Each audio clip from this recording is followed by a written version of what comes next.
आप सभी एक एम डिसाइड करते हो अपने लाइफ में, एक एम निर्धारित करते हो अपने लाइफ में।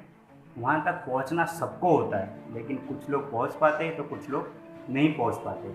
क्यों?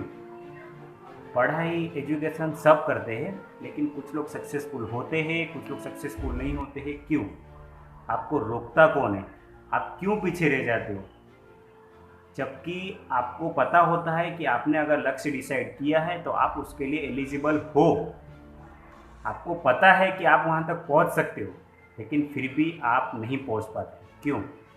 आप एक्साइटेड होते हो वहाँ तक पहुँचने के लिए, लेकिन फिर भी आप वहाँ तक नहीं पहुँच पाते हो। क्यों?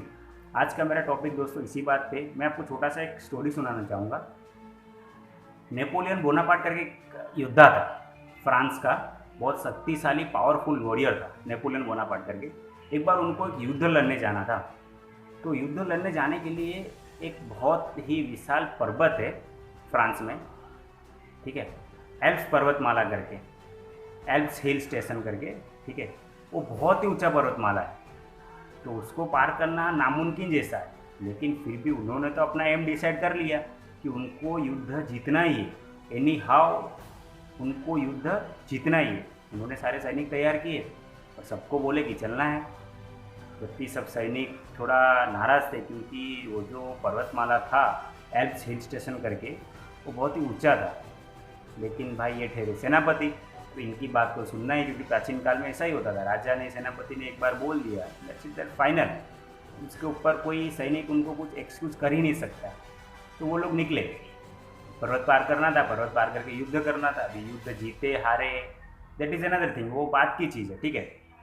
तो वो लोग चढ़ते गए 3 दिन बाद उन लोग को पर्वत की चोटी दिखी। वो भी 3 दिन चढ़ने के बाद भी चोटी दिखी पर्वत की, वो भी बहुत ऊंची थी। तो वहाँ से सब फिर निराश हुए, अरे यार लगभग ये नामुमकिन ही है। उतने में वो लोग को एक बुढ़ी औरत मिली, एक बुजुर्ग महिला, ठीक है। उसने भी वही बोला कि भाई कौन हो आप? इन्होंने अपनी पहचान बताई, नेपोलियन बोनापार्ट, युद्ध लड़ने जा रहा हूँ, मेरे साथ सैनिक है, मेरे साथ, ठीक है। तो उसने भी उनको यही सलाह दी कि आप अगर अपनी जान आपको प्यारी है तो आप यहाँ से रिवर्स ले लीजिए, वापस चले जाइए। सब सैनिक बात सुने। सब सैनिक का भी यही सलाह था कि महाराज ये बुजुर्ग महिला बोल रही है, इनकी तो बात मानो, ऐसा ऐसा सब। लेकिन भाई वो सेनापति थे, और उनकी जो अपने एम को पाने की एक निर्धार जो किए थे ना कि भाई मुझे ये युद्ध जीतना है, मतलब जीतना है, वो बहुत मजबूत था। उन्होंने किसी की नहीं सुनी और आगे बढ़ते गए। आगे बढ़े और सक्सेसफुली पर्वत भी पार हो गए और युद्ध भी जीत गए। और युद्ध जीतने के साथ साथ उनका नाम इतिहास में भी लिखा गया। आप, मैंने जो आपको ये स्टोरी बताया है, ये स्टोरी आप गूगल भी कर सकते हो। नेपोलियन बोनापार्ट कौन है, एल्प्स पर्वतमाला क्या है, ये आपको पूरा गूगल पे मिल जाएगा। उन्होंने अपना युद्ध जीता भी और इतिहास को अपना नाम रचा भी। जबकि उनको भी बीच में रुकावट आई थी, जो कि बुजुर्ग महिला थी, वो नेगेटिव थॉट के साथ ही आई थी उनके पास कि तुम ये नहीं कर सकते हो। जबकि उनका जो सैनिक था, उन्होंने सबने भी वही बोला कि आप ये नहीं कर सकते हो। लेकिन उनको पता था कि आई कैन डू इट, मैं ये कर सकता हूँ। और उनका ये जो परिणाम था वो उनके लिए एकदम सक्सेसफुल हुआ।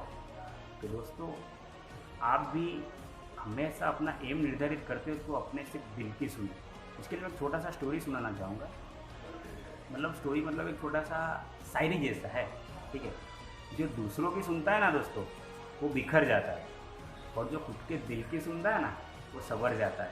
तो हमेशा अपने दिल की सुनो और दिल की करो। लोग तो आपको विचार देते रहेंगे, लेकिन आपको सिर्फ अपने दिल की सुनना है। आपको संवरना है तो खुद की सुनना हो, खुद की सुनो और संवर जाओ, और लाइफ में खूब आगे बढ़ो, अचीवमेंट पे अचीवमेंट लाओ। Thank you.